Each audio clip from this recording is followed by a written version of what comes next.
Hey guys, so in this video I'm going to be showing you how I do my zombie makeup as well as read you a short story that I wrote called The Blight Plague, which goes along with that zombie makeup. So I hope you enjoy it. I remember the first time I saw a dead body. It was lying in the middle of the street in front of my house. I call the body an it because whoever this body was did not resemble a human being any longer. Their skin was charred, bones jutted out from the ends of what used to be hands. There were several vultures circling overhead, spotting their next meal. The body appeared after a van with no windows drove by. They left the body in front of my house for some reason. I didn't know what the reason was at the time. The body was so mangled and destroyed that the person must have been evil. At least, I hoped that was the case. I couldn't imagine someone innocent or kind enduring what this person had. But what was the reason for dropping this dead thing in the middle of my street? I stepped off of my front porch and crossed the driveway to get a closer look. What an insane thing for a child to do.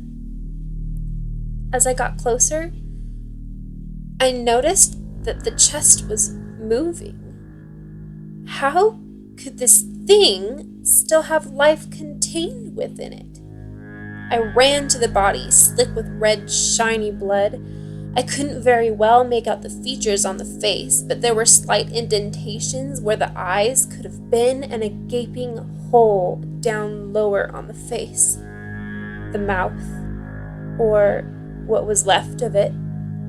Whoever it was, they grunted, spewing blood up through the chasm in the skull that I had decided was where the mouth had been. It splattered my jeans with a sticky red substance. I heard my mother calling for me. She hadn't noticed what had happened outside our door yet. "Christina, where are you?" "I'm outside! Come quick!" I think back now and wonder why I wasn't more afraid of the body in the street. I guess I had watched too many horror movies for my age.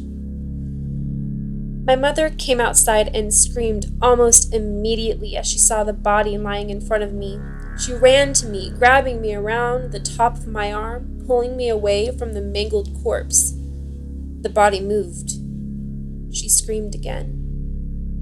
The body suddenly became animated, like nothing had happened, as if none of the gaping wounds and cascading entrails made a difference to its daily life. Its tissues were still hanging and leaking a pus-like substance from every surface, yet it didn't face the creature. It hobbled toward my mother and me, cornering us in our own front yard. It reached out its hand, or what was left of it. The bones broke through the skin like glass ripping through fabric. Then it raked the bones down our faces. At first, I only felt shock. I couldn't comprehend what had just happened.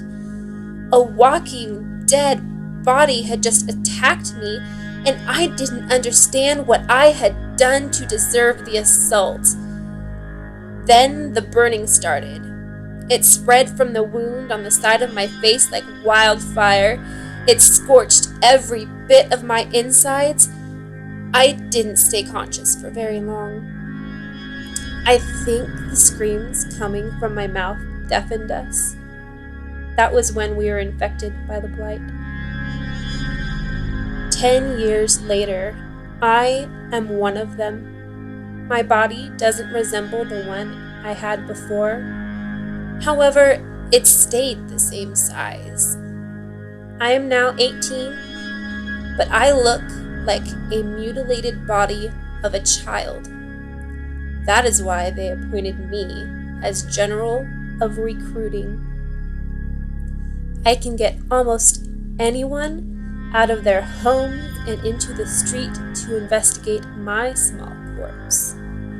I look out to the horizon. The sun is just starting to rise.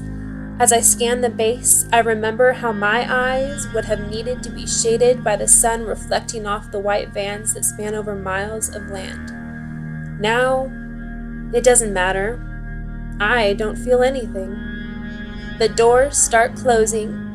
The echoes sound like a million hands clapping.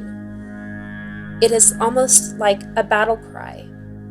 I grab the handles and pull the doors shut in a mighty motion. I am ready to lead the armies into the city for the last recruitment. We are many. We will be more. We are the blighted.